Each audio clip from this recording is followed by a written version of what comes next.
ছেলে আজকে রাত্রে রুটি আর ঘুগনি খেতে চেয়েছে, তাই রাত্রে রুটি আর ঘুগনিটা বানিয়ে ফেললাম।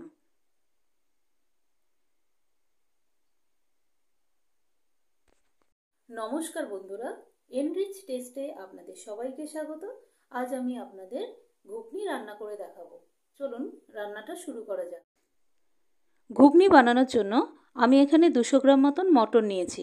মটরটাকে আমি খুব ভালো করে 2 থেকে 3 বার জল দিয়ে ধুয়ে নেব।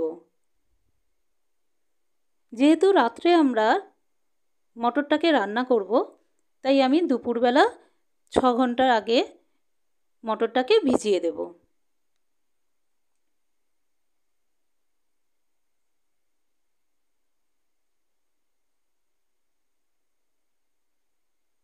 ছ ঘন্টা পর ফিরত আসছি। 6 ঘন্টা পর রান্নাটাকে নিয়ে আমি ফেরত এলাম। মটরগুলো ভিজিয়ে রাখার জন্য অনেকটাই ফুলে গেছে। এবার এগুলোকে আমি প্রেসার কুকারে ঢেলে দেব।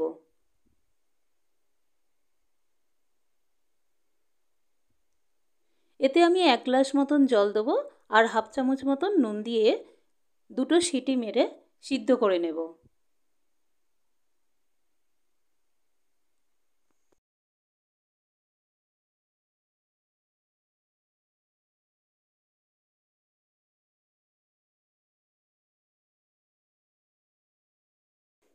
প্রেসার কুকারের ঢাকনা বন্ধ করে মটরটাকে সিদ্ধ হতে বসিয়ে দেব।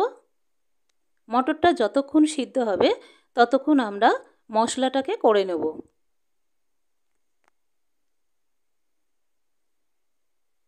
এর জন্য আমরা নেব মাঝারি সাইজের 2টো পেঁয়াজ,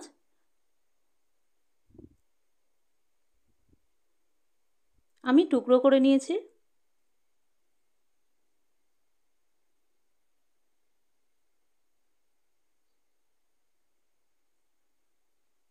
নেব কিছুটা আদা, কিছুটা রসুন, 2টো কাঁচা লঙ্কা, হাফ টমেটো,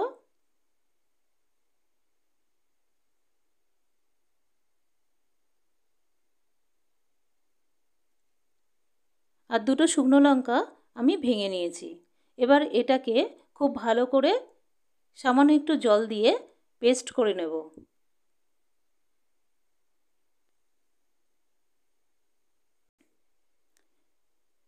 মশলাটা পেস্ট হয়ে গেছে। এবার এটা একটা বাটিতে আমি ঢেলে নেব।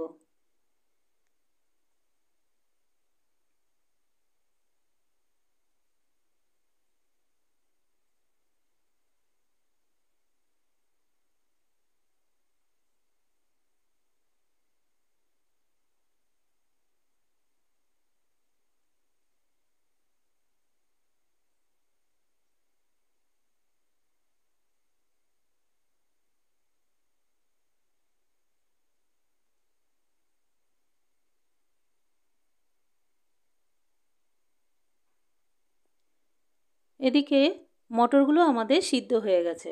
এটাও একটা বাটিতে আমি ঢেলে নিচ্ছি।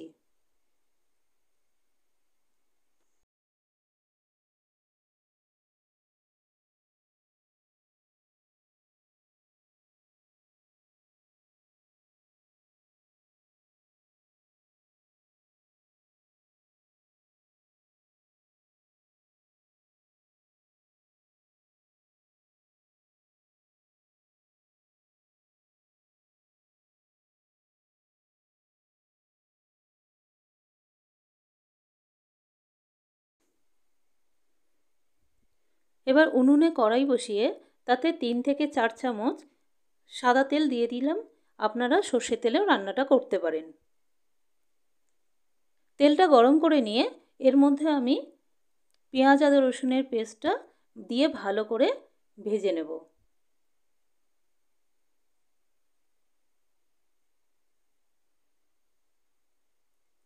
এই মশলাটা আমরা ততক্ষণ কষাবো যতক্ষণ না এর থেকে তেল বেরোতে শুরু করে।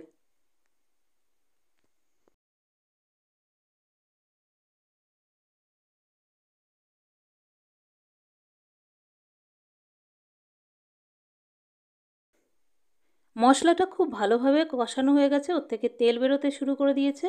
এবার সিদ্ধ করে রাখা মটরগুলো এর মধ্যে দিয়ে তাতে একে একে দিয়ে দেবো হাফ চামচ মতো নুন। আমি এখানে হাফ চামচ নুন সিদ্ধ করার সময় দিয়ে রেখেছিলাম, ওই জন্য আর হাফ চামচ নুন আমি এখন দিয়ে দিচ্ছি। দেব হাফ চামচ হলুদ গুঁড়ো,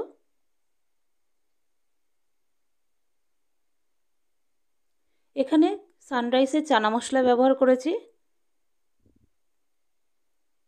1 চামচের থেকে একটু কম সানরাইসের চানা মশলাটা দিয়ে দিলাম। আর দেব 1 চামচ মতন চিনি, আপনারা চিনিটা ইচ্ছা মতন দিতে পারেন। এবার সমস্ত উপকরণগুলো দিয়ে মটরগুলোকে খুব ভালো করে আমি কষিয়ে নেব।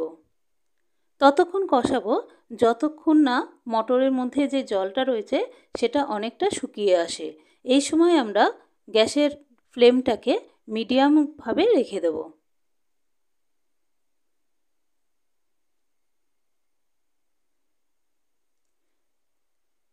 আমাদের খুব ভালো করে মটরটাকে কষানো হয়ে গেছে।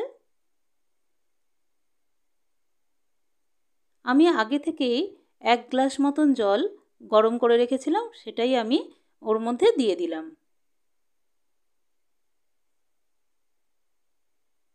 গরম জল দিলে রান্নাটা খুব ভালো টেস্ট হয়। রান্নাটা যাতে খুব ভালোভাবে ফুটে যায় তার জন্য আমি একটু ঢাকনা দিয়ে দেবো, আর এই সময় গ্যাসের ফ্লেমটাকে জোর করে দেবো। ঢাকনা খুলে দিলাম।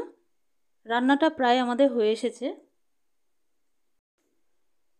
ঘুগনির গ্রেভিটা এর থেকে বেশি শুকনো করব না, তাহলে খেতে ভালো লাগবে না। এবার আমরা এর মধ্যে হাফ চামচ মতন সানরাইসের গরম মশলা দিয়ে গ্যাসের ওভেনটাকে বন্ধ করে দেবো আর কিছুক্ষণ ঢাকনা দিয়ে রেখে দেব।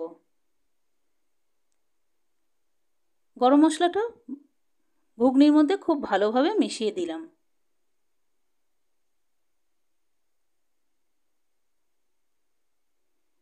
দেখুন ঘুগনিটা কত সুন্দর কালার হয়েছে। কিছুক্ষণ পর এবার একটি বাটির মধ্যে আমি ঘুগনিটাকে তুলে নেব।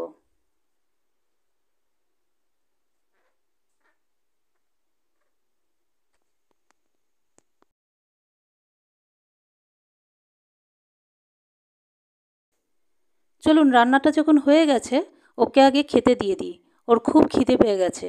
রুটি, ঘুগনি আর শসা দিয়ে খাবারটাকে দিয়ে দেব। নে খেয়ে নে, খেয়ে বল কেমন হয়েছে।